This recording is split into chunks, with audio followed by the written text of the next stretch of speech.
իրանց մեջ տեղի է ունենում առողջ սեռական կյանք, թե տեղի չի ունենում։ Մեղը դրա մեջ էր, որ ուզում եմ ասել, սեքսով չեն զբաղվում մարդիկ։ Հայկական սեքսոլոգիան եղել է ամենազարգացածը Խորհրդային Միության ժամանակահատվածում։ Նույն ուրոլոգիայում ունենց վիրտուոզներ կան, որ աշխարհի մասշտաբով բժիշկներ են, էլի։ Սեռականությունը զոհաբերում են հանուն ինչ-որ մի process-ի, որ պետքա անպայման ավարտվի ռեպրոդուկտիվ ֆունկցիայով։ Գիտես չէ, որ իրենք ինչ ամուսնացել են, հարաբերություն չեն ունեցել։ Կնոջը սկսում է դիտարկել որպես սիրո օբյեկտ, ոչ թե սեքսուալ օբյեկտ։ Սոցցանցային այդ միջավայրը, որ տղամարդը անպայման պետքա միլիարդատեր լինի։ Դուք ինչի վրա եք հիմնվել ձեր ընկերուհու ասացի վրա, որը կարա կեղծ լինի, որը կարա տպավորություն լինի պորնոգրաֆիկ նյութերից նայելու։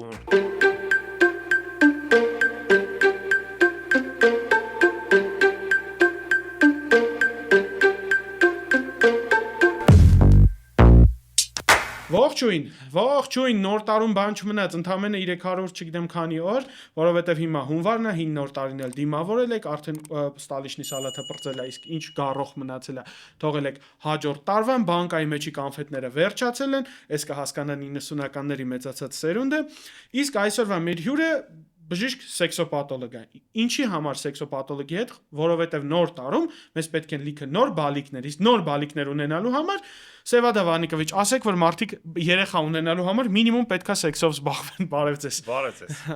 Ուրախ եմ հրավերի համար։ Նմանապես։ Նոր տարին իհարկե նոր զգացմունքների, նոր սերնդի սկիզբ պետք է հանդիսանա եւ ինչքան շատ բալիկներ ծնվեն մեր ընտանիքներում, այնքան մեր ուրախությունը եւ մեր ընտանիքները ավելի ամուր կլինեն։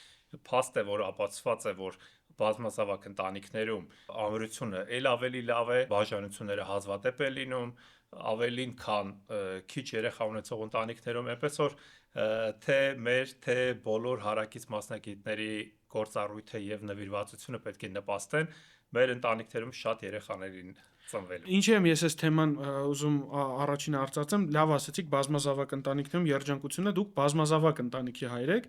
ձեր մեր պապերի համար դուք բազմազավակ չեք, թամբալ եք, ես вообще գոյություն չունեմ, Սևադա Վանիկովիչը 3 աղջկա հայրը, բայց հիմիկվա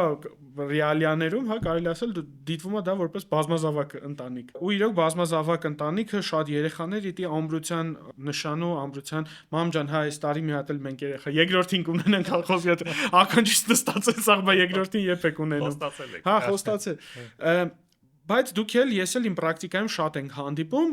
զույգերի, որոնք ոչ մի խնդիր չունեն առողջական, այսինքն կնոջ օվուլյացիան ժամով է, տղամարդու սերմը այնքան լավն է, որ դոնորի է, բայց մի քանի տարի երեխա չեն ունենում։ Երբ որ դու իրանց հետ զրուցում ես, ես հենց մեղը դրա մեջ էր, որ ուզում եմ ասել, սեքսով չեն զբաղվում մարդիկ։ Այսինքն դու իրանց հետ զրուցում ես, ինչքան ժամանակը մեկ եք հարաբերություն ունենում, շաբաթը 1, շաբաթը 2 անգամ, շաբաթը 3 անգամ, դա էլ մի քիչ ուռճացնում է իհարկե, հետո կինը ասում է, գիտեք, անցյալ ամիս вообще չի եղել։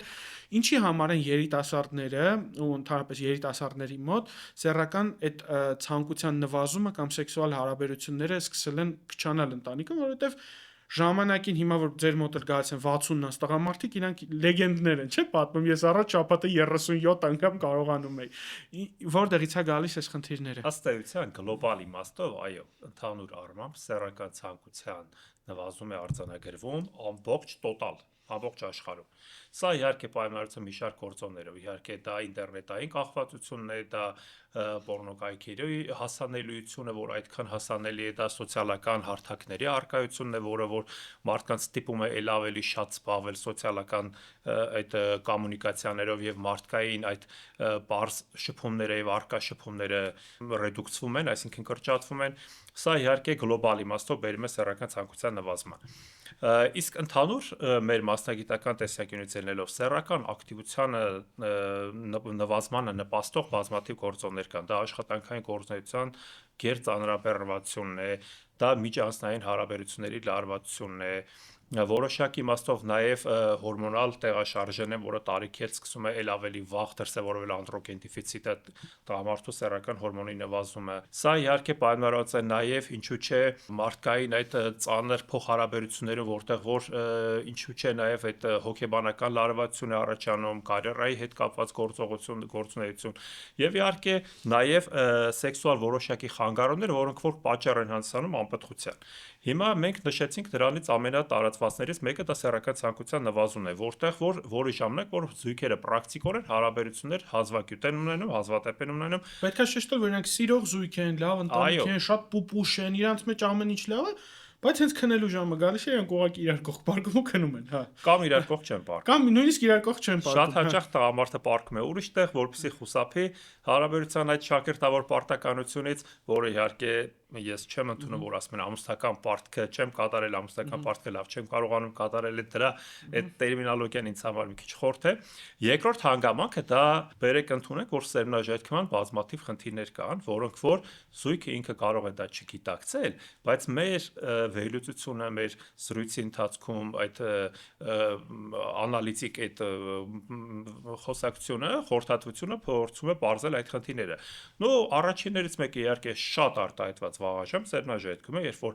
անհատը միջև ինտրոյեկցիան, միջև անդամի ներհրումը տեղի ունենում սերմնաժայթքում, սա պատճառ է հանդիսանում, Որ հեշտոցում չի որ ավարտում հեշտոցում տեղի չի հարաբերությունը։ ունենում սերմնաժայթքում, դա պատճառ է հանդիսանում անպտղության, մեր տերմինոլոգիայով, սեքսոլոգիական տերմինոլոգիայով կոչվում է էակուլյացիա անտեպորտաս, բավականին հաճախ հանդիպող խնդիր է։ Երկրորդ ծայրահեղ նրա մյուս տարբերակը էակուլյացիա տարդան, այսինքն սերմնաժայթքման անհնարինությունը։ Ֆիզիկապես տղամարդը չի ձգում, որ Հոգնում է, ավարտի, հա։ ֆիզիկապես հոգնում է եւ չի կարողանում ունենալ հեշտոցային հարաբերություն, հեշտոցային սերմնաժայթքում։ Այսինքն հարաբերություն չի ավարտվում տրամաբանական սերմնաժայթքմամբ հեշտոցում, ինչը կարևորագույն խոչընդոտ է հանդիսանում անպտղության համար։ Իսկ ո՞նց է հարցը առաջանում, իսկ ինչպես է վերջացնում տղամարդը իր սովորույթի համաձայն մաստուրբացիայի միջոցով։ Սա բավականին վերջերս ավելի շատ հանդիպող խնդիր է, ինչու որովհետև ես կարծում եմ, որ երկար ժամանակ նախ ամուսնական տարիքը տեղափոխվել ավելի ուշ հասակ եւ երկար ժամանակ մարդիկ չունենալով մշտական զուգընկերուհի կամ ամուսնական սեռական կյանք ապրում են իրականացնում են մաստուրբացիոն գործունեություն, ինչը որոշակի կախյալություն է ստեղծում դրանից եւ հարաբերության ժամանակ սովորական տրամաբանական այդ էակուլյացիան հեշտոցում տեղի չի ունենում։ Եվ սա նույնպես պատճառ է հանդիսանում անպտղության։ Այդ տեսեք մենք զույգերի այդ սեռական կյանքը վերլուծելուց այդքան մանրակրկիտ պետք է վերլուծենք, որպեսզի հասկանանք իրականում իրավացիք իրանց մեջ տեղի է ունենում առողջ սեռական կյանք, թե տեղի չի ունենում, թե արկա է որոշակի ուշացումներ, թե արկա է այսպիսի սերմնաժայթքման խանգարումներ։ Որովհետև խնդիրը իրոք շատ տարածված է, ու տարածված է հիմնականում մտավոր աշխատանք կատարող օրինակ ծրագրավորողների, բժիշկների, այնտեղ տարբեր գիտնականների, հիմնականում օրինակ ուժային գործ անող մարդիկ հիմնականում այդ խնդրով չեն էլ դիմում, որ սեռական ցանկություն չկա, կա ու հələ մի բան էլ ավել է։ Ինչքանով է նստակյաց կյանքը նպաստում, որ տղամարդու մոտ, որովհետև տղամարդը, ով որ 20 մեշոկ հանում է 5-րդ հարկ, գիշերն է պատրաստակամը մի հատ էլ հարաբերություն ունենա քնի։ Չնայած կարքին հաղորդումը հիշում եք, չէ՞, ասում են չէ հավես ունեք, ասենք, հոգնած գալիս է տուն։ Բայց մտավոր աշխատանք, օրինակ ծրագրավորողների մոտ այս խնդիրը շատ է հանդիպում, որ նրանք ասում են չեմ ուզում սեքսի ոնց որ ցանկություն ժամանակ կամ հավես չունեմ։ Ես ասեմ, որ ես հենց այդպիսի օրինակներ էլ բերում եմ, երբ որ մարդը զույգով այցելել են եւ դիցոք նշում է, որ ինքը մտավոր գործունեություն է ծավալում, ինքը ունի իր թիմում շատ մարդիկ, որոնց ճակատագրերը իրենից են կախված, սա սեքսոլոգիայում կոչվում է դիրեկտորսկայ բալես, շատ հետաքրքիր տերմինոլոգիայով է նշվում, երբ որ մարդը ունի ղեկավար պաշտոններ է զբաղեցնում եւ այնքան ծանրաբեռնված լինելով սեռական կյանքը մղում է 10-րդական պլան։ Այս դեպքերի համար, երբ որ նրանք նշում են, որ իմ մոտ խիստ ծանրաբեռնվածություն է, գերհոգնածություն եւ այլ, ես նշում եմ, ասում եմ, գիտեք, քիչ առաջին մոտ եկել էր մարդ, որը որ ֆիզիկական ծանր աշխատանք է անում, բայց ինքը շատ ակտիվ եւ հոժարակամ, նաեւ իրականացնում է ռեգուլար սեռական կյանք, ընտանեկան կյանք եւ դա խոչընդոտ չի հանդիսանում նրա համար։ Իրականում այո, սակավաշարժությունը մեր այսօրվա իրականության համար այն 3 կարևորագույն գործոններից մեկն է, որը որ լրջագույն մեր կյանքը վատ իմաստով վնասում է։ Կարծեմ գիտնականներից մեկը հիմա անունը չեմ հիշի, ասում էր, եթե դուք ունեք 3 կարևորագույն վնասակար գործոն, դա սակավաշարժությունն է, ավելորդ քաշը եւ ծխում եք, այլևս ոչ մի այլ ռիսկի գործոն ձեզ այդքան վտանգավոր չի, որտեղ դուք ունեք 3 այդ հիմնական գործոնները։ Ես հիվանդ ունեմ ու մեր էկտիլ դիսֆունկցիան բուժվում է, երբ որ ինքը օրը 10-15 հազար քայլ է սկսում քայլել։ Որ ինքը սկսում է այդ բանը անել, իր էկտիլ դիսֆունկցիան, ասում ենք, պոտենցիալ առողջ մարդ է, բայց իրան պետք է շարժում, մտքերը բացվեն եւ այլն, այդ Եվ շատ դժվար է լինում մարդուն համոզել, ասել, որ գիտեք, այս ռիսկի գործոնները ինչ որ դուք ունեք, բերեք, խնդրում եմ դրանից սկսենք վերացնել։ Ինչ են նշում շատ հաճախ, ասում են իմ ընկերը ինձնից ավելի քաշ ունի, բայց իր մոտ դες խնդրեմ չկա, ասում են դուք էլ ասեք, որ խնդիր չունեք, չէ՞։ Ասում եմ խափում ա քո ընկերը քեզ շատ, հա, ճիշտը չի ասում։ Հա, ճիշտը չի ասում։ Ծրագրավորման եւ մտավոր աշխատանք կատարող մարդկանց շրջանում սեքսուալ խանգարումների շատացումը նաև պայմանավորված է, ինչպես նաև դրանցից ամենահաճախը սեռական ցանկության նվազումները պայմանավորված են իմ կարծիքով նաև քնի ռեժիմի խանգարմամբ։ Մարդիկ լիարժեք չեն կարողանում քնել իրենց այդ 7-8 ժամը։ Եվ վերջերս տեղ ունեցող այդ կոնֆերանսի ժամանակ, որտեղ քննարկում էր քնի ազդեցությունը նաև սեռական ֆունկցիայի վրա, ինչպես նաև քաշի հետ կապված բավականին լրջագույն ռիսկի գործոն է, գիտեք, եթե վատ են քնում կամ առողջ քնի խանգարում կա, դա նույնպես նպաստում է էրեկցիայի խանգարման եւ սեռական առողջությանը, այո։ Եվ նաև քաշը չեն կարողանում կարգավորել այս պարագայում։ Եվ իրականում, այո, չափազանց կարևորագույն խնդիրը նաև միջանձնային այդ լարված հարաբերությունները։ Տեսեք, ցավոք սրտի այսօր այնպիսի մի իրավիճակում ենք ապրում, որտեղ որ թե տղամարդը, թե կինը հավասարապես ընդգրկված են, գրեթե հավասարապես ընդգրկված են այդ կարիերայի, մասնակցության յուրացման, այդ ճանապարհի հարթման, այդ աշխատանքներում եւ կինը նույնպես շատ հոգնում է եւ կնոջ սեքսուալության առանձնահատկությունը հենց նրանում է կայանում, որ եթե երկար ժամանակ չի ապրում սեռական կյանքով, ինչ-ինչ պատճառներից ելնելով, նրա մոտ ել ավելի բացասական է ազդում դա եւ բերում է սեռական ցանկության նվազման եւ բացակայության, ընդհանուր մինչեւ սեքսուալ ավերսիա, սեռական ցանկության իսպառ բացակայություն եւ զզվանք նույնիսկ սեռական կյանքից։ Եվ այս պարագայում իհարկե շատ կարեւոր է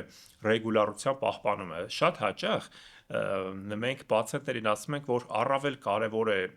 ռեգուլարության պահպանումը, քան նույնիսկ հորմոնները, նույնիսկ։ Եվ այդ մարզավիճակը, երբ որ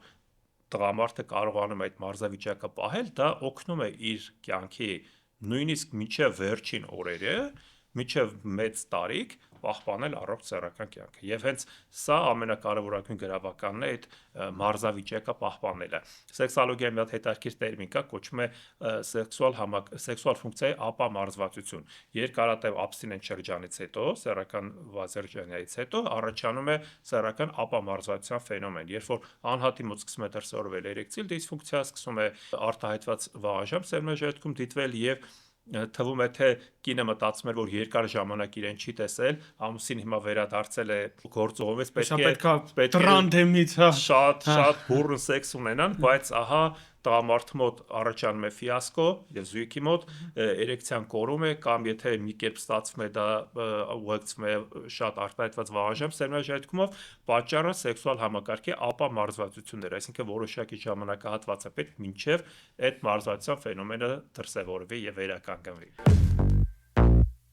Մեր հաղորդման գործընկերն է բժշկական գենետիկայի եւ առողջության առաջնային պահպանման կենտրոնը։ Բժշկական գենետիկայի կենտրոնը Աբովյան 34/3 հասցեում գտնվող բոլորդ էլ գիտեք, ու գիտեք այնտեղ կարելի է հանձնել գենետիկական անալիզներ, մասնավորապես պարբերական հիվանդության հետ կապված։ Սակայն քչերը գիտեն կամ զարմանում են մեկ-մեկ, որ բժշկական գենետիկայի կենտրոնում կարելի է հանձնել անալիզների ամբողջ սպեկտրը, սկսած արյան ընդհանուր քննությունից վերջացրած բարդ NGS պանելներով կապված հղիության, օնկոլոգիական հիվանդությունների, ռևմատոլոգիական հիվանդությունների, սիրտանոթային հիվանդությունների եւ այլ տարբեր տեսակի պաթոլոգիաների համար։ Կարող եք հանձնել հորմոնալ տեստեր, կենսաքիմիական տեստեր, մանրեաբանական հզոր լաբորատորիա, PCR լաբորատորիա եւ շատ ծառայություններ, որ մատուցում է բժշկական գենետիկայի կենտրոնի պրոֆեսիոնալ, բարի ու շատ ընկերասեր թիմը։ Մանրամասների համար կարող եք զանգահարել 015 800 800 հեռախոսահամարով կամ այցելել cmg.am կայք։ Իդեպ բժշկական գենետիկայի կենտրոնը անցել է ISO հավաստագրումը։ Դե ինչ սիրելիներս, այցելեք մեր մոտ ու առողջ եղեք։ Գնանք մի քիչ ձեր անձնական դեպի կյանք, նորից հետ կգանք էլի սեքսոլոգիային, այդտեղ թեմաները մեկը քննարկել ենք։ Ես ուզում եմ հիշեմ Սևադա Վանիկովիչ։ Այսինքն ես ուզում եմ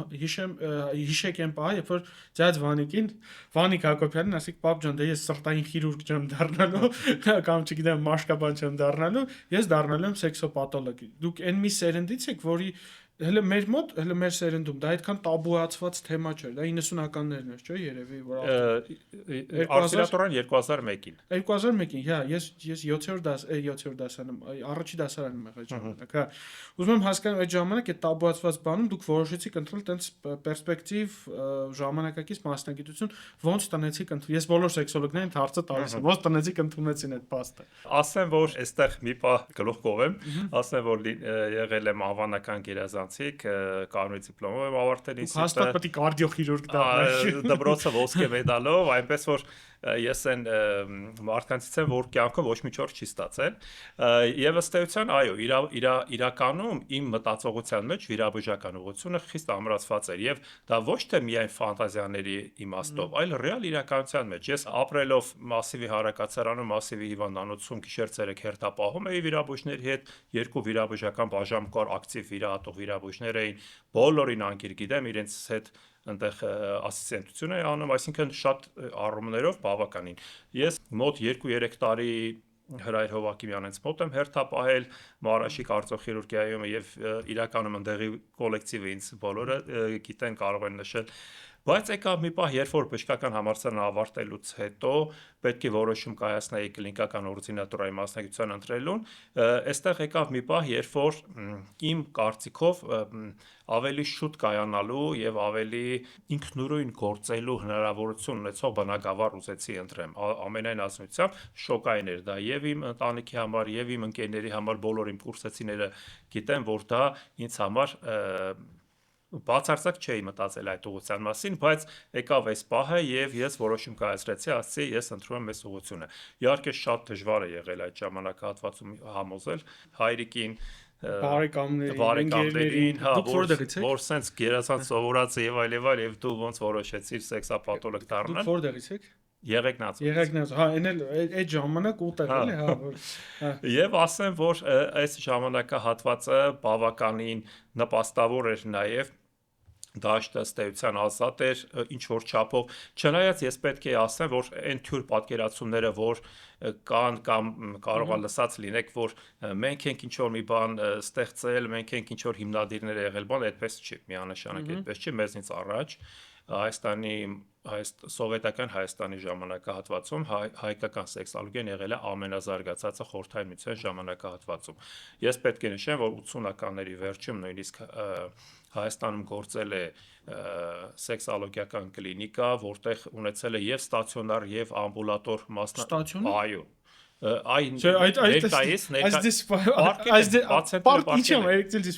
Պարցենտերը շագանակը գեղձային խնդիրներ են բուժել, ֆիզիոթերապևտիկ բուժումներ են արել, դա գտնվել են ներկայիս հայ-ամերիկյան կենտրոնի տարածքում, երկու բաժանում։ Մոտավորապես, եթե չեմ սխալվում, 120 բժիշկ է աշխատել այնտեղ բազմապրոֆիլային եւ նյարդաբան եւ էնդոկրինոլոգ եւ ուրոլոգ եւ սեքսոլոգ, այո, ընտանիքի պլանավորման եւ սեռական առողջության միութենական կենտրոն է եղել։ Այո, ես ազնվորեն եմ ասում, մենք իրանց ժառանգորդներն ենք եւ սխալ է, երբեմն ես լսում եմ մեր ավելի երիտասարդ ներկայացուցիչներից, որոնք այդ ամենը չեն տեսել, ասում են մենք ենք պիոներները, չէ, այդպես չի։ Մեզնից առաջ եղել է լուրջ շկոլա։ Իհարկե, այդ ժամանակ գերակշռել է սեքսոլոգիայում ռուսական եւ ուկրաինական ազդեցությունը, որտեղ այդ երկու հզոր շկոլաները ունեին մեծ ազդեցություն։ Մեր ժամանակահատվածում մենք սկսեցինք եվրոպական փորձը կիրառել մեր պրակտիկ աշխատանքային գործունեության ընթացքում, սակայն չմոռանալով նաեւ ռուսական եւ ուկրաինական այդ դպրոցի կարիֆերների գործունեությունը։ Սենց հարց, բայց այն ժամանակ օրինակ հիվանդները ոնց էին գալիս, օրինակ հիմա ես չեմ կարա, ես ուրիշ կյանք չեմ տեսել, բացի այն որ հիվանդը քեզ գտնում է կամ ընկերներով կամ սոցիալական ցանցերով։ Այն ժամանակ մարդիկ ոնց էին հասկանում, որ ստեղ բժիշկ կա, սենց պետքա գնաս մոտը, ու ոնց էր այդ ճանապարհից թվում ավելի դժվար էր, քան վիրաբույժների, անոթային վիրաբույժների կամ նույն ուրոլոգների կամ մնացած այլ մասնագետների մոտ։ Սկզբնական այո, հենց այդ ժամանակահատվածը նոր երիտասարդ բժիշկների համար բավականին դժվար է։ Հիմա ամեն ինչ ավելի հեշտացել է։ Ինչը որովհետև այն ժամանակ պացիենտը գալիս էր, երբ որ դու արդեն բուժած ես լինում իր ընկերոջը, եւ ինքը գալիս էր ընկերոջ եւ բարեկամի խորհրդով։ Ես ճիշտ ասած այդ հարցը ես միշտ տալիս եմ պացիենտներին։ Ես դա իհարկե ինձ համար մի քիչ կողմնորոշիչ նշանակություն ունի։ Տեսեք, ես բավականին աշխատանքային ստաժով 2001 թվականից եթե ընդունենք արձինատուրան որպես մասնագիտական ստաժ, 2001 թվականից զբաղվում եմ այս մասնագիտությամբ, կլինիկական գործունեությամբ։ Եվ այն ժամանակ, երբ որ պացիենտներին միայն բուժված հիվանդների, բարեկամներ եւ ընկերներն էին գալիս, այդպես սոցհարտակներ չկար, պատահական Հերոստատեսությունը չկար։ փակ էր բոլորի Հերոստատեսությունը 1-2 հաղորդում էր մեր ճշմարտություն, եթե դուք հիշում եք Նելի Խերանյանի հաղորդումներ, ինքը շատ սիրուն հաղորդում էր, շատ գրագետ էր վարում նա։ Ես Անֆիսա Չեխովի հաղորդում եմ։ Հա, դուք Ես ավելի հետո TNT-ով պետք է գնար դպրոցական նայ մեծ կրսկերով Անֆիսա Չեխովան ինչեր է պատմում։ Եվ ասեմ, որ այդ ժամանակ բավականին դժվար էր։ Ես ինչպես մարդկանց համոզել, որ դու գիտելիք ունես, որ դու կարող ես խնդիրը լուծել եւ այսպես կամած հիվանդների, պացիենտների հոսքը ձևավորվում էր։ Իսկ ներկայումս, երբ որ պացիենտները գալիս են որևէ մեկը այլևս հիմնականում իր ընկերոջը կամ բարեկամին չի հարցնում թե դու բուժվել ես, գոհ ես, ոչ ես, իրանք ընտրում են արդեն սոցհարտակներով։ Չգիտեմ դա ճիշտ է թե սխալ է, ամեն դեպքում սուբյեկտիվ գործոն կա եւ ավելի հիմնավոր կլիներ, եթե մարդիկ ընտրեին բուժված պացիենտների խորհուրդներով, բայց քանի որ սեքսոլոգիան այնպեսի ոլորտ է, որ ոչ մեկ չի խոսում, որտեղ որ փակ են եւ նույնիսկ ես ասեմ, որ նախ մեր մասնագիտության մեջ կոնֆիդենցիալությունը խիստ բարձր մակարդակի վրա է, ընկերներ են գալիս իմ մոտ, ես մեկը մյուսից տեղյակ չի, որ երկուսն էլ միաժամանակ գալիս են իմ մոտ եւ դա ես այդ կոնֆիդենցիալությունը պահում եմ, բայց երբ որ իմանում են ասում են, բայ չէի ասել, որ մեր ընկերներ է գալի։ Այդ էր մնում պակաս այլ ասեք, դնե ասա, գիտես քո ընկերներ գալի, հայ լրիվ իմպոտենտ է, ասես որսս բան պատմեք։ Եվ ես բարակայեմ, այո, այս կոնֆիդենցիալությունը պահելը շատ կարևոր է։ Ոսեր դու ավելի լավ տղա ես խոսքի շոսս մի բան։ Ես այնքան բանկի։ Ես ձեր ընկերության մասին։ Մեր բժիշկներից մեկը այն ժամանակի բժիշկներից ասում էր, եթե ես սկսեմ խոսել, ապա Հայաստանի բնակչության կեսը մի կեսից կբաժանվի ու կխռովի կամել։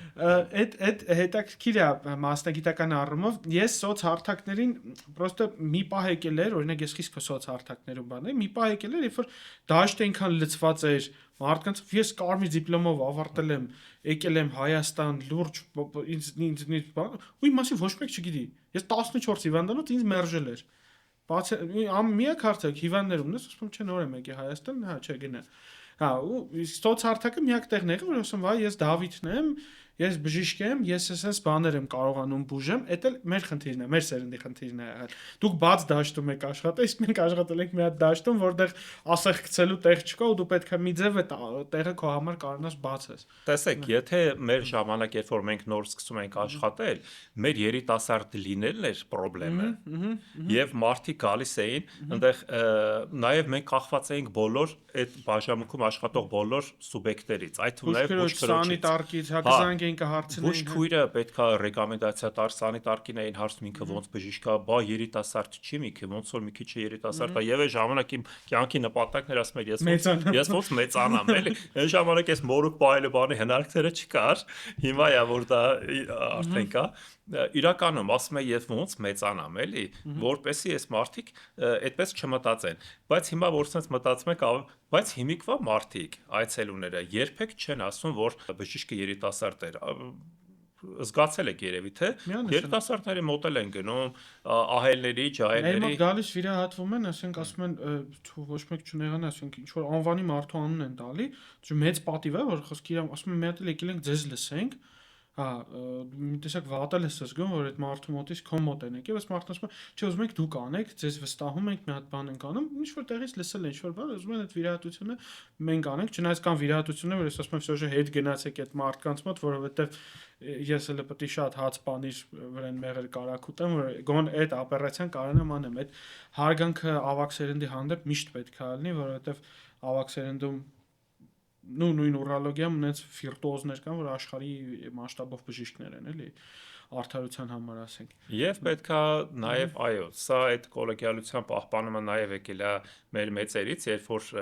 մենք մեր գործունեության ընթացքում տեսել ենք, որ այդ մարդիկ ոնց են այդ կոլեգիալությունը պահել եւ նույնը նաեւ փոխանցվել է այն սերնդին, որոնց ուսուցման process-ում ես առնչվել եմ։ Իհարկե, գիտեք, որ Երևանի Պետական Բժշկական Համալսարանի սեքսապաթոլոգիա, ամբիոնի եւ կլինիկան գրեթե 10 տարի ղեկավարել եմ։ Այն ամենասկզբի փուլերից ես այնտեղ աշխատել եմ, սկզբից լաբորանտ, հետո ավոկ լաբորանտ, այնուհետև ասիստենտ, դասախոս, ամբիոնի վարիչ եւ ասեմ, որ Գոհար Պետրոսովնա Քյալյանը այն բացառիկ հրավիրում են Գոհար Պետրոսովնային մեր հաղորդմանը հյուր լիքը զրուցելու իմ առաջին ռեկտորն է։ Այո։ Եվ իմ աշխատանքային գործունեության մեջ ռեֆորմներ իրականացրած իմ կյանքը փոխած ռեկտորն է համարվում, որը 30 տարեկանում, երբ որ ես 30 տարեկանի ինձ նշանակեց ամբիոնի վարիչ, որը այդ ժամանակ բժշկական համալսարանում չլսված դա սենսացիոն մենակ process դուք չեք տենց երիտասարդ ամբիոնի, այնտեղ շատ երիտասարդ ամբիոնի վարիչներ կան։ իր ժամանակահատվածում։ Այո։ Եվ ասեմ, որ սա այն մի խթանն էր, որ երիտասարդ գիտնականին, մարդուն բժշկին տալիս է այդ ամբողջ հնարավորությունը ինքը կատարելագործելու եւ գիշեր-ցերեկ աշխատելու, քանի որ իրեն արժանացրել են տենց մեծ վստահության։ Եվ այդ առումով ես մինչև իմ կյանքի վերջ անպայման իրեն շնորհակալ եմ, որ այդ հնարավորությունը ընձեռեց։ Եվ այդ 10 տարիների ընթացքում, գրեթե 10 տարիների ընթացքում բազմաթիվ սերունդներ են եկել, կրթական գործունեություն են իրականացրել, բուժական, կլինիկական գործունեությանը զուգահեռ, եւ բոլորի առումով, բոլոր մեր արձինատռները, որոնք հիմա հայտնի բժիշկներ են, բոլորի առումով ունեցել ենք մեր ներդրումը, մեր աջակցությունը, մինչև հիմա շատ-շատերը զանգահարում են, խորհուրդներ են հարցնում, եւ այդ ամեն ինչը մենք ծիրավորժար անում եմ եւ ուրախանում եմ, որ մարդիկ ավելի լավ ինձնից հարցներ, քան թե ինչ որ բանջաներ, չէ, միանշանակ վերջերս Եվան Սերգեյչին եմ զանգում, իմ առաջի տենց ուրոլոգիական ուսուցիչն է, գիտեք, Եվան Սերգեյ Հարությունյանին, պիելոնեֆրիտով հիվանդ ունեմ, շատ ծանր վիճակում է հիվանդը, հերիք չի մի հատ էլ անաֆիլաքսիայի մեջ անգել կատեի ժամանակ, որ իր բուն հիվանդությունը թողած, մի հատ էլ կողքից է գումարվել, ու ասած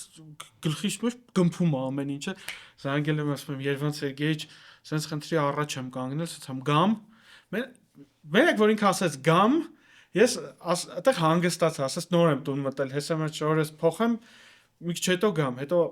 խորհուրդներ տվեց, կարիք չեկավ գալու, բայց մենակ այն որ դու կարաս մեկը կա որ կգա քո ձեռը կբռնի այդ պահին, որովհետև դու ինչ որ տենց շատ փակուղային չէ, էլի շատ դժվար իրավիճակում մեծ puzzle է պետքա այնց հավաքվի որ մարդուն չվնասես, մենակ այն նրա համար որ մարդը ասես գամ դու հասկանում ես ինչքան կարևոր բան է մեջքիդ ուսուցիչ ունենալ։ Եվ բոլոր բժիշկների մոտ կարող է լինի այդպես իրավիճակներ եւ որևէ մեկը ապահովագրված չենք դրանից։ Այդ չի եղել տադալաֆիլի վրա մեկ էլ զանգում են գիշերը ոտնացավեր, մեջքի ուժեղ ցավերով։ Իհարկե, իշոկա ուժեղ, հա, ինչ որ տենց բանով ու դու սկսում ես մենակ այդպես դեղորայքից անտիբիոտիկներից ալերգիայով։ Այո։ Ես կյանքումս որոշել էի կնոջ պետքա բուժում չնշանակեմ։ Սեթ հիվանդները եւ կտենան կծիծաղեն։ Կյանքում ես կնոջը, այսինքն այն ինչ որ գինեկոլոգիա է, ես քիթս չեմ խոթում։ Այսինքն ցիստիտա, քարերա կնոջ կբուժեմ, բայց ինչ որ վերաբերվում օրինակ հեշտոցի կապված խնդիրներին ես չեմ զբաղվում։ Ամուսին ինչքան էլ վարակած էլի։ Հիմա եկավ իմ հին հիվանդներից մեկը, որ ամեն տարի ստաբիլ մի երկու անգամ գալիս է, ինֆեկցիա կա, ասես կնոջս է բուժում կնշանակեք։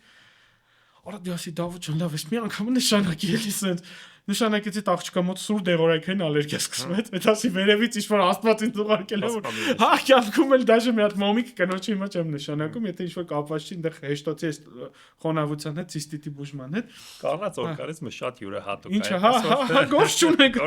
Ինձ բանը մենք Ռուսաստանում շատ մեծ կլինիկա ենք աշխատում,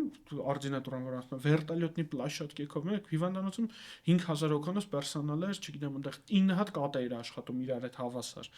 Ու այդ հիվանդանոցում միակ հիվանդների տեսակը ծանր ոնկոլոգիա, ինչ-որ դեֆեկտներ, մենք երիկամի փոխպատվաստում, սրտի ամեն ինչ անում ենք, գիտեք որ հիվանդներին չենք ընդունում, հղիներին։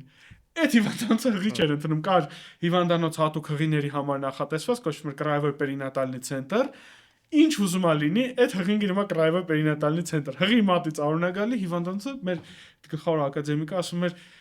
առողջ մարդկանց հետ գործ չունենք, դա հղինի առողջ մարդը, առողջ վիճակ է ու դրա համար իրոք կնոջ օրգանիզմը շատ անկանխատեսելի շարժերի մեջ կարա լինել։ Ես ասեմ, երբ որ կլինիկական օրդինատորան ավարտեցի ասպիրանտուրայի եւ ասպիրանտուրային վերցրեց ակադեմիական արձակուրդ, այդ ժամանակ հատվածում անցավ իմ զինվորական ծառայությունը։ Ես զինվորական ծառայություն անցել եմ կենտրոնական զինվորական հոսպիտալում եւ ուրոլոգիական բաժանմունքում։ Մուրացանի կենտրոնական հոսպիտալում, այնտեղ մենք հերթապահում էինք երկու բաժին համատեղած, գինեկոլոգիա եւ ուրոլոգիա իրար հետ։ Այսինքն, եթե մի օր ուրոլոգիա, այո, մի օր գինեկոլոգիա, հա։ եւ դրանով պայմանավորված ես շատ սիրել եմ նաեւ գինեկոլոգիական հերթապահությունները, որովհետեւ տեսեք հոսպիտալի հերթապահությունները չափազանց դժվար էր, ինչի առումով, որովհետև դա բժշկական գործունեություն էր եւ երկրորդը նաեւ զինվորական գործունեություն։ Պետք է հիվանդին բուժեր, հետո 30,000-ը թուղթ լրացնես։ Կներեք էլ։ Ու շատ էլ լիներ, որ չփախնեի, որովհետև զինվորները սիրում են փախնել։ Բարեկամները չգային, ընկերները։ Հա, եւ այդ ամեն ինչը շատ մեծ շկոլա էր, որովհետեւ ամբողջ համակարգում դու շփվում ես ինչպես զինվորների, սպաների, այնպես էլ գեներալների հետ։ Եվ շատ հետաքրքիր էր իմ մուտքը զինվորական համակարգ, երբ որ կենտրոնական զինվորական հոսպիտալի այդպիսի մինուտկայի ժամանակ ներկայացրեցին, որ համալրում է ստացել մեր հոսպիտալը եւ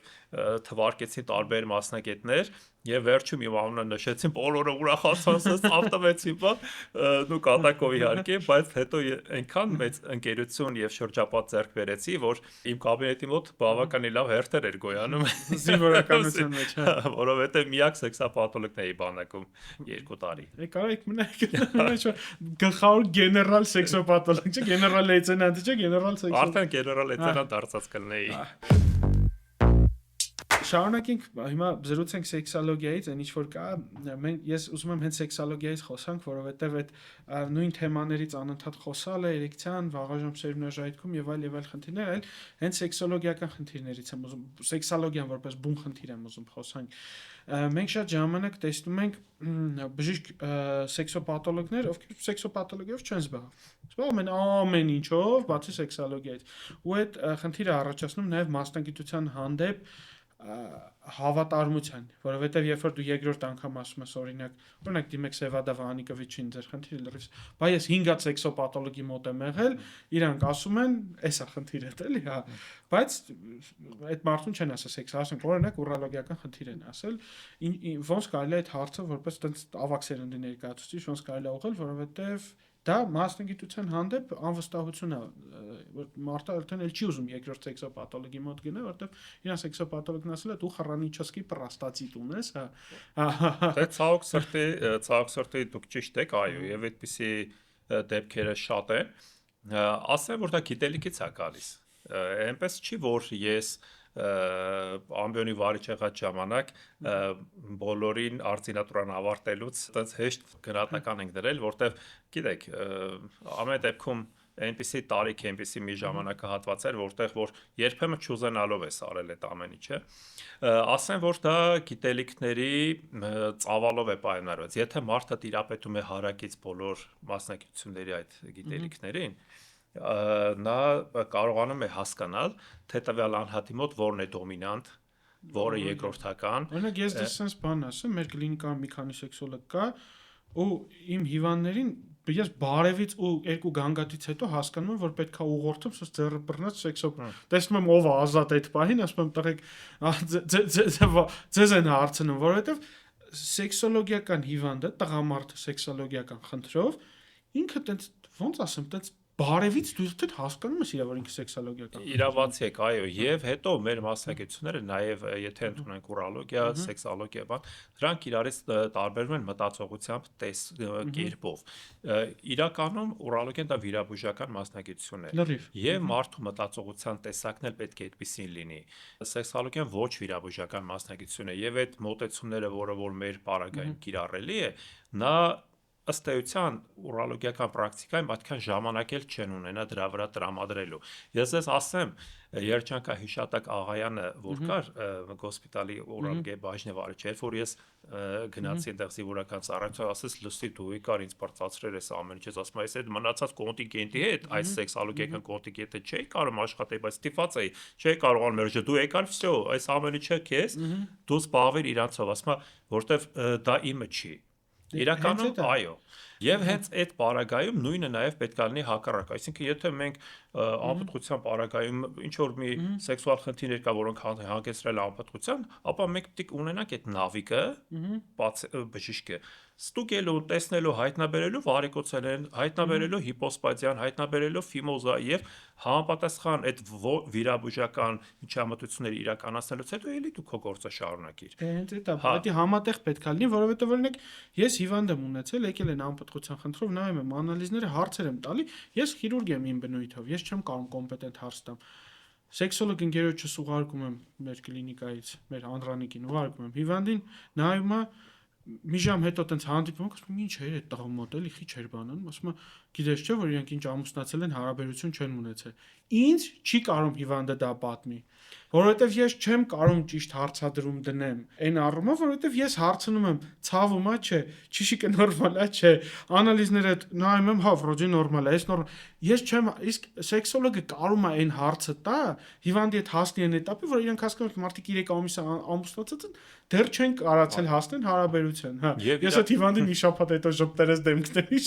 երբ որ այդպես արդեն քայլում եմ, որտեղ զգացվեց, որ ստացվել է իրաց մոտ։ Եվ իրականում այո, շատ դժվար է լինում զրույցի ընթացքում, այդ ինտերվյուի ընթացքում իրական պատճառները որոշելը, հայտնաբերելը։ Երբեմն նաև անհրաժեշտ է լինում երկրորդ հանդիպումը, որպեսզի կարողանանք այս մեխանիզմները հասկանալ, թե ինչն է պատճառ հանդիսացել ամուսնական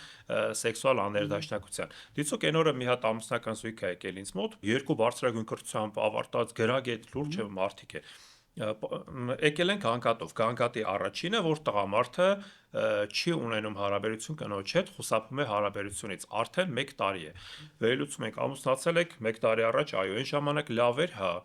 Չէ, այն ժամանակ էլ լավ չէր։ Ինչ եղավ եղել, պարզվում է, որ կնոջ մոտ սկզբից եղել է, բայց տղամարդը նշում, ասում է 1000 ներողություն բժիշկ ջան, թող կինս ինձ չնեղանա, բայց ես ուրիշի հետ ունենում եմ հարաբերություն եւ շատ նորմալ ստացվում է։ Ես կնոջս հետ չեմ կարողանում ունենալ։ Մի ժամ վերելուծել ենք։ Ուղիղ ընդհանրապես սեքսոլոգիական խորհրդատվություն գրեթե մի ժամ պետքա տևի իր պրոտոկոլով։ Նոր հասկանում եք, որ կնոջ մոտ ի սկզբանե եղել է ցավային սինդրոմ, վագիլիզմ, դիսպարեոնիա, ցավ հարաբերության փորձի ժամանակ տղամարդու մոտ առաջացել է արդեն վախ, ինքը չի ուզում ցավացնի իր կնոջը, այսպես ասած, ճակերտավոր եւ ինքը սկսում է խուսափել կնոջից եւ կնոջը սկսում է դիտարկել որպես սիրո օբյեկտ, ոչ թե սեքսուալ օբյեկտ, այլ սիրո օբյեկտ։ Ինքը սիրում է, ինքը իրան այսպես ասած հոգատանում իր մասին, բայց ոչ ավելին։ Ու կնոջը չի բուժել սեքսոլոգ, բուժել է գինեկոլոգ, որ այդ խնդիրը չի էլ տեսել։ Պարփակվել են, հա, մի հատ այց են ունեցել գինեկոլոգը սխալ դիագնոզ ա դրել, չի հասկացել խնդիրը, ասել է ձեր մոտ նույնիսկ ամենազավեշտալին ասեմ, շատ հաճախ ներողություն եմ խնդրում իհարկե, այն գինեկոլոգները, որոնք որ սեքսոլոգիան չեն անցել, մի քիչ սխալներ են թույլ տալիս ինչ առումով։ Բռնում են sense դեպքերով ասում են վերեք ձեզ մոտ կատարենք հիմենետոմիա։ Կուսաթանտի հատում կատարենք խնդիրը կլուծվի։ Ցավը տանեմ, չի լուծում այդ խնդիրը։ Այդ խնդիրը ծննդաբերությունով է չի լուծվում։ Հա, ուզում ես նարկոզ տուն, այն հին ժամանակները ինչ են արել, նարկոզ են տվել։ Տղամարդը ունեցել է հարաբերություն, նարկոզից արթնացել է կինը, էլի վագինիզմը շարունակվել է, այսինքն պետք է էտապայի նորմալ հանգիստ բուժենք, իր մտածողության տեսակը փոխենք, այդ խնդիրը կլուծվի մեկանմիշտ։ Ինչ եմ ուզում ասել, շատ հաճախ մենք հենց այդ խնդրին բախվում ենք, երբ որ պացիենտը իհարկե չունենալով բժշկական գիտելիքներ, շատ հաճախ ճիշտ կոմպետենտ մասնագետի մոտ չի գնում եւ ցավոք սրտի մեր իրականության մեջ կա այդ խնդիրը միգուցե եւ ստրախավոյ բժշկությունը որ մտնի կարող է այդ դրանից ձերբազատվենք չգիտեմ օրերից մի օր երբ որ քո պրոֆիլով չի բայց դու սկսում ես զբաղվել այդ մարդով դե հենց դա օրինակ կներեք էլի ես շատ եմ տնում նույն սեքսոպաթոլոգներից քրոնիկ պրոստատիտ դիագնոզ քրոնիկ պրոստատիտ դիագնոզը ուրոլոգը իր պրակտիկայում շատ քիչ է դնում Ինքը շատ ռեդկի դիագնոզ է, քրոնիկ կոնքային ցավն է, մարդը պիտի միզարցակման խնդիր ունենա, բան սոնոգրաֆիան եմ, երկու հատ կալցինատ են դրում, ասում եմ, դու խրանչքի պրոստատիտով հիվանդ ես, կգաս 20 օր մասաժ կանենք, 35 հատ դեղ կնշանակենք, 40 հատ վիտամին կխմես, ու այդ հիվանդի մոտ արդեն էդի բան է գալի, բայց լավ կլինի որ հենց սեքսոլոգը հենց ասի որ հասկանոտ մարդու մոտ եթե դաժե սոմատիկ խնդիրը կար, ինքը արդեն վերածված փսիխոսոմատիկայի։ Օրինակ ամենատարածված խնդիրները որ գալիս են առաջի ամուսնական գիշերը չի ստացվում։ Ասում եմ, ոչինչ, երկրորդը կստացվի։ Մի քիչ կողքից օգնում, ասում եմ, երկրորդն է կստացվի, երրորդը կստացվի, հիվանդի մեծ մասի մոտ ստացվում է։ Պետք է տարանջատել, ոչ թե հիվանդի մեջ ունես վախ նստացնել տղամարդու մեջ, որ ինքը արդեն վախն է։ Մի անգամ սեռավարակ են բուժել, արդեն իմ գոլեգաները, ուրոլոգները, սեռավարակ են բուժել տղայի մոտ, նկատողություն են արել, վայ, քո մոտ խլամիդիոզա, էս ինչ է, էսի, վայ, աշխարհը փլվավ։ Այդ տղեն, ով առաջ հնձում էր, տենց կներեք արտադրության համար 2.5 տարի հարաբերություն չի ունեցել։ Վախից։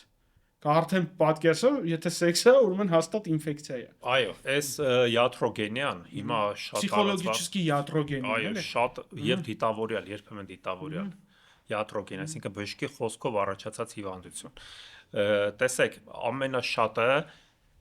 թույլ հոգեբանական պաշտպանվածության պացիենտներ դիում են մեզ։ Նու, մեր պրոֆիլի մասնակիցների մոտ։ Եթե մենք օգտվենք առիթից եւ ազդենք ասենց պսիխոգենի իմաստով պացիենտի վրա բացասական հույզեր ներշնչելով եւ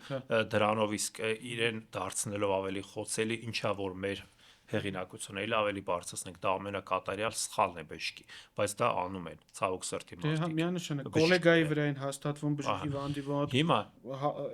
էդ էլ է շատ տարածված, էսով ասենց բան արե, չնայած վերջերս ես էլ մի հատ տենց շատ գեշ բան արեցի, որովհետեւ պատմեմ, որ չստացվի խիեմ արել։ Զանգում եմ մի հատ գինեկոլոգ ինձ, ասում է դուք իմ պացիենտի ամուսնուն պետքա վիրահատեք, ասում եմ հա, ասում է իր մոտ ինֆեկցիա կա, ասում եմ գիտեմ, բա ո՞նց եք վիրահատելու,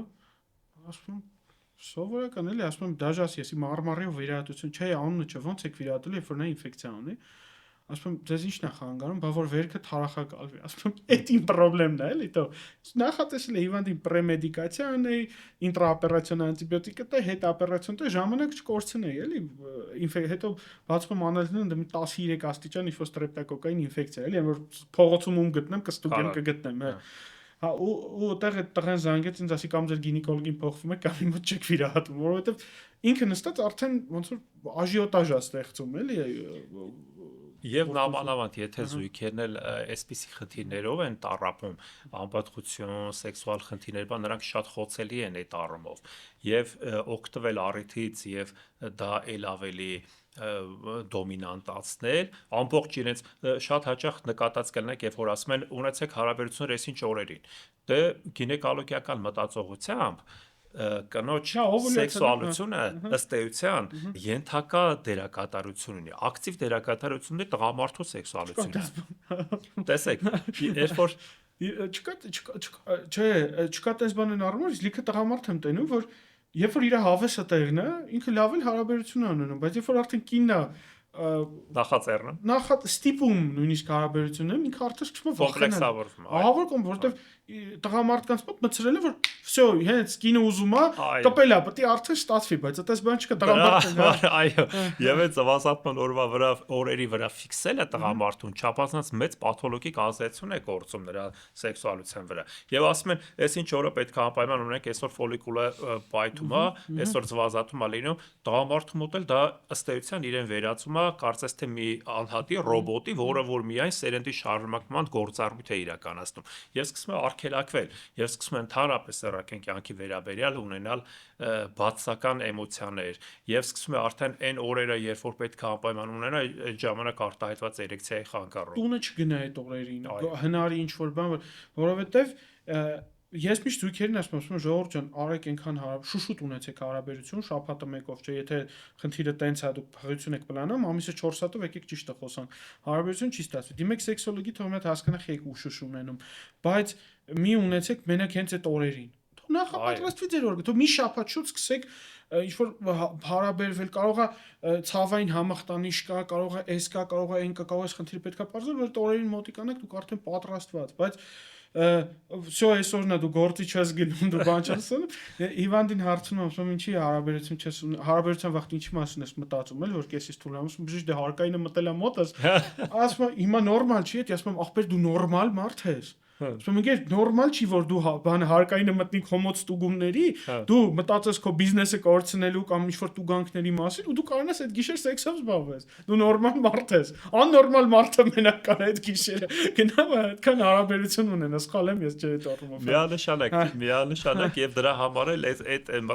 ընդհանրապես սեքսուալ համակարգը, սեռական համակարգ օրգանիզմը իրականացնում է երկու կարևորագույն գործառույթ։ Դա ռեկրեատիվ ֆունկցիան է եւ պրոկրեատիվ։ Պրոկրեացիան դա սերնդի շարունակման գործառույթն է։ Ռեկրեացիան դա փսիխոսեքսուալ բավարարվածություն եւ հաճույք ստանալու գործառույթն է։ Եվ մարդիկ, որոնք որ ամբողջ հարաբերությունների իմաստը կենտրոնացնում են միայն պրոկրեատիվ ֆունկցիայի վրա, այսինքն սերնդի շարունակման վրա, սկսում է արդեն հարաբերությունները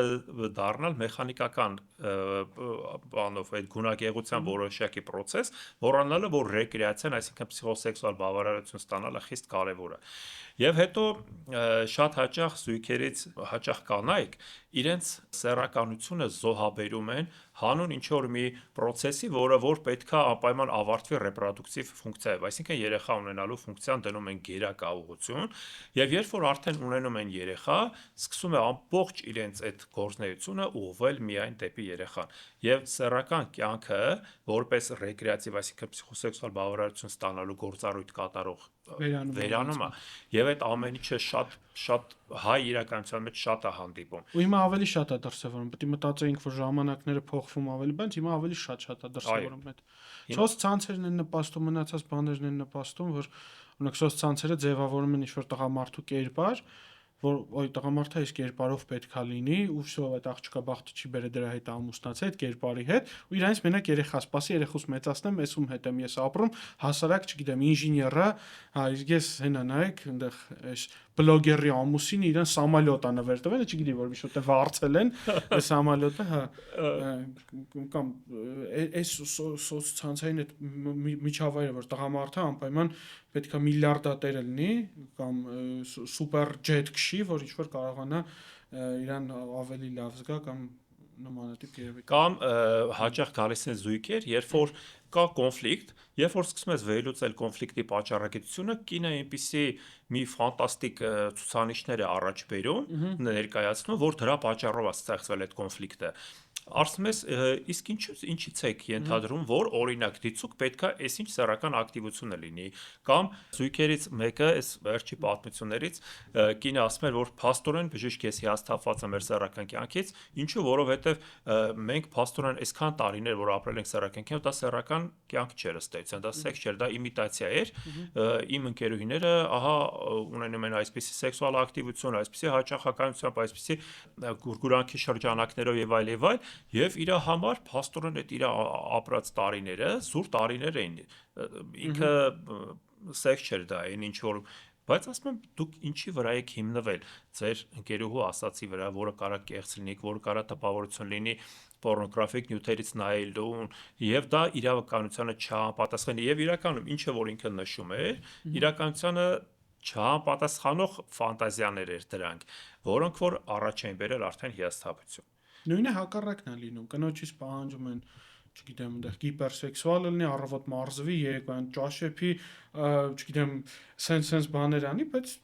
նույնը տղամարդկանց հա սոցցանցերն է չէ տղամարդու կնոջից են արդեն ինչ-որ պահանջմունքներ սկսում ստեղծել որ կինը պետքա չգիտեմ հիպերսեքսուալ մարմին ունենա ինքը պետքա մարզվի որ տղամարդը իրան սիրի դա էլ ձևավորում է իր կոմպլեքսներ բայց սիրող տղամարդը սիրել է այն մարդուն ում սիրել է 20 տարի առաջ էլ սիրում է նույն ձև այդ ամենալավը գիտեք երբեմն որ տարիքով պացիենտներ են գալի ու դու ընդ ինչ-որ հոգատարության գերակտիվություն ես զգում երբ որ 65 տարեկան պապիկ ես վիրահատում 70 տարեկան ու ինքը ոնց տատիկ ես վիրահատում ու պապիկը ոնց է խնամում այդ տատիկին դու այդ ժամանակ ես հասկանում թե այս մարդկանց մեջ կապն ու սերը ինչ աստիճանի է էլ ու չկային սոցցանցերը չկան այդ ստիգմաները որ պետքա այ կինը սենց լինի ու այդ ձևավորումը չկար որ ինքը խանգարում է թե սեռական թե ընտանեկան կյանքին էլի հիմա մոդա է դառել չէ որ բաժանվելը պետքա բան անես ամենահեշտ լուծումն հա հա, բայց կռվել, պայքարել հանուն ընտանիքի, հանուն նրա, որ ընտանիքը բարգավաճի, խնդիրները լուծել, ինչ որ բան ներել, ինչ որ բան զիջել, դա ամոթ դառած լինի, էլի, դե բաժանվեք, հա, ինքը քեզ, չգիտեմ, քո ուզած տան մեջ չես ապրում, հա, բաժանվի դու մենակ աշխատի, էլ չհաշված, որ այդ երեխան մենակ մեծանալով ունենալու է լիքը տրավմաներ եւ շատ մեծ տրավմաներ, այո։ Եվ ասեմ, որ ես նշում եմ միշտ, որ մեր մասնագիտության կարևորագույն գրավականը, կարևորագույն նպատակը պետք է լինի ընտանիքի միության պահպանումը, ներդաշնակության վերականգնում եւ խաթարված սեռական առողջության վերականգնում։ Այսինքն մեր գերնպատակը պետք է լինի ընտանիքի ամրությունը վերականգնելը։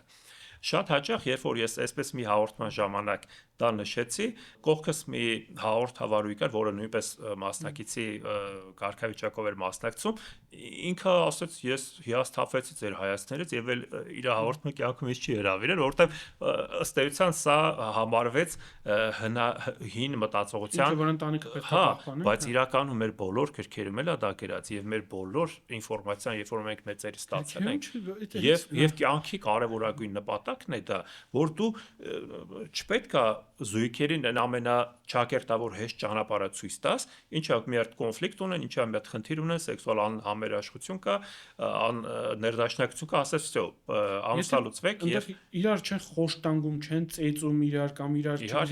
չեն արգելում է Սարային արական բան։ Մարդ են կոնֆլիկտ է, չի կարող մարդ 20 տարի, ես ու դուք իրար այդ 20 տարի նույն կաբինետ դեմ աշխատենք, մենք ինչ որ պահի կարող ինչ որ մի տարի իրար հետ չխոսանք ընդհանրապես, որովհետեւ ինչ որ կոնֆլիկտ է ծնվելու։ Այն ամենամտերիմիտ հետ է կոնֆլիկտ ծնվում։ Ծնողի հետ է մարդու հետ կոնֆլիկտ, այդ ծնողից է բաժանվենք։ Մաման բանը արգելել է քո ուզած շորը հագնես գնաս դպրոց, կոնֆլիկտ ձևավորենք, հիմա էլ ասենք թող մամանովա որ արգելի Դրա համար այս հիմա ներկայիս է ժամանակը կոմենտում ես քլնգի կտրեք առանձին վիդեո սարքեք, այտենց քննադատեք, բայց ես մեկը մնում եմ այն համակարգին, եթե ընտանիքը պետք է պահպանվի, բժիշկը, հոգեբանը, ընկերները, բանը, դու տենում ես, որ պայքարելու տեղ կա, պետքա պայքարես ընտանիքը պահելու համար։ Միանշանակ, այո։ Մանավանդ եթե այդ ընտանիքում երեխաներ կան, այն որ ասում են հանուն երեխաների, արա հանուն երեխաների, պետք է գլուխդ պատով տաս, պատի գլխով տաս, կներեք, էլ սևադավ այնպես այնանում եմ, որովհետեւ ես էլ եմ ծնող, դուք եք ծնող, դուք գիտեք, որ հանուն երեխայի, հա, եթե այդ ընտանիքում մաման պապային չի ծեծում կամ պապան մամային չի ծեծում կամ իրար չեն քրֆում կամ բան չեն անում, այլ չգիտեմ, այնտեղ աշխատավարձի կամ չգիտեմ ինչ-որ հարցի շուրջ կոնֆլիկտ է առաջացել կամ ում արցակուրտին են գնալու կուրշավել հանգստանալու, դրա շուրջ կոնֆլիկտը այդ երեխու վրա տրավմա չի լինելու։ Բայց երբ որ ինքը պապային տենա ուրիշ կնոջ հետ, մամային տենա ուրիշ տղամարդու հետ, պապան 2 ամիսը մեկ իրան գա տեսնելու, ես ծանոթ մարդ ունեմ, ովքեր բաժանվել են, երեխու մոտ լուրջ տրավմա է առաջանում, որտեղ իր պապան մի տարի չի տեսել։ Եվ այն ընտանիքներում, որտեղ որ կա այս խնդիրը, այդ կոնֆլիկտը, այնտեղ մեծացած երեխաների մոտ իրոք խնդիրներ դրսևորվում են։ Այո, ոչ լիարժեքության զգացում կա, ինչ որ չափով թեկուզ մայրը կամ հայրը կարող են այդ ֆունկցիան փորձել վերցնել իրենց վրա, այն մյուս ծնողի, բայց միևնույն է այդ բացը արտահայտվում է։ Ես չեմ ասում սխալ է, բայց ես ասում եմ, որ հա հանուն ընտանիքի ու հանուն երեխու ինչ որ չափով պետքա պայքարել։ Եթե հա արդեն թևերը թափ է տալի, հա բաժանվելը կա, բայց հիմա բաժանությունները ամեն չգիտեմ ինքը ձգտող չի ու բաժանվում են մարդը։ Ցավալիորեն շատացել եւ տեսեք, հենց թեկուզ մեր մասնագիտության վերաբերյալ ասեմ, որ ամուսնալությունների մեջ մեծ տոկոս ունի նաեւ սեքսուալ խնդիրների առկայություն ընտանիքում, ինչը որովհետեւ ցավոք սրտի այս դարում նույնիսկ մարդիկ քողարկում են իրենց խնդիրները, շուտ չեն բարձրաձայնում, չեն արտահայտվում, չեն վերլուծում, չեն դիմում բժշկի այդ խնդիրները լուծելու համար։ Շուտ ասելով, այսի ուռուցք չէ, որ մի ժամանակալի 5 տարի այդ խնդիրը չբարձրաձայնվի, 10 տարի այդ խնդիրը մարդիկ 10 տարի այդ ապրեն ու խնդիրը չբարձրաձայնվի։ Եվ ասենք, այսպես ոչ բավարարված սեռական կյանքից, այսպես ասենք դիցուկ կնոջ մոտ անօրգազմիա է կամ օրգազմի խնդիր կա, ինքը դա չի արտահայտվում, չի դրսևորում, չի բարձրաձայնում, այդ խնդիրը այսպես մնում է։ Կամ ասենք տղամարդու մոտ որևէ խնդիր կա, որը որ ասենք հանգեցնում է ոչ լիարժեք կամ ոչ բավարար սեռական հարաբերությունների, սա քողարկվում է եւ չեն բարձրաձայնում եւ չեն դիմում։ Այնպես որ այս ամեն ինչը շատ կարեւոր է, որ նամանավանդ որ սեքսուալ խնդիրները շատ հանգիստ լուծվող են եւ բավականին բարձր արդյունավետությամբ լուծվում են, ուստի դրա համար չարժի խնդիրը բարդացնել եւ հասցնել ամուսնալուծության։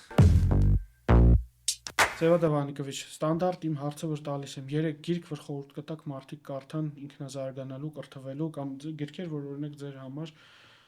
կարևոր նշանակություն ունեն։ Իրականում այո, բոլոր բժիշկները կուզեի Միշնաբերդը կարդային, Ցիտադելը, որը որ Արչիբալդ Կրոնի ինքը անգլիացի գրող բժիշկ գրողի ստեղծագործությունն է, որտեղ նկարագրվում է բժշկի արդար ազնիվ բժշկի ճանապարհը, որը որ շատ լավ եւ ուսանելի գիրք է։ Երեք ընկերը իհարկե Ռեմարկի շատ լավն է եւ շատ կյանքի համար լավ ուղինիշ է։ Եվ գիտեք, չեմ սիրում Ռեմարկի 3 ընկերը ինքը ցույց է տալիս, որ ժամանակները փոխվում են, մարդիկ չէ, ու մեծ վառ տեսարան կա, երբ որ տաքսիստները տեղի համար իրար կռիվ են անում Գերմանիայում, շուտ կարդում են ասում, որ Երևանի փողոցի վրա մասերնի, այսօ Բերլինում այդ ամեն ինչը տեղի ունենում, հա։ Իրականության շատ մոտ էր, ու դու հասկանում ես, որ չէ, դե մարդիկ նույնն են, էլի, կյանքի գոյության կռիվն է։ Այո։ Եվ այս երրորդ գիրքը ես վերջերս ես կարդացի, ինձ ճապոնացի գրող շատ այսպես վերնագրով կրծքեր եւ ձվեր։ Հա, ինչ որ լսել եմ, բայց չեմ կարդացել։ Սենսացիոն լավ գիրք է ինքը։ 80-ականների թվականների կնոջ մասին է, որը միայնակ կնոջ, որը չի ամուսնանում։ Ինչ-ինչ պատճառներից ելերով շատ խելացի կայացած կնոջ, որը որ ուզում է արհեստական բեղմնարարումը երեխա ունենա, եւ Ճապոնիայում այդ ժամանակահատվածում դա սենսացիոն բան էր եւ այս հասարակության մոտեցումը իր ներքին գեղարվեստական գիրք է, այո, գեղարվեստական շատ հետաքրքիր էր, այնպես որ վերնագրին թող չխափնվեն, կարդան, որտեղ բժիշկների համար էլ լավ, ցանկացած մարդու համար էլ ինքը կյանքի այս նպատակ դրած մարդու ճակատագիրն է, այնտեղ արծարծում եւ հասնում է իր նպատակին։ Վերջ, մենք էլ վերջացրեցինք, շնորհակալություն հայ-ամերիկյան բժշկական կենտրոնի սեքսոլոգիական ծառայության ղեկավար Սևադա Վանիկի Հակոբյանն էր մեր հյուրը։ Առողջ եղեք։ Մերսի, մեծ հյուրընկալություն։ Շնորհակալություն։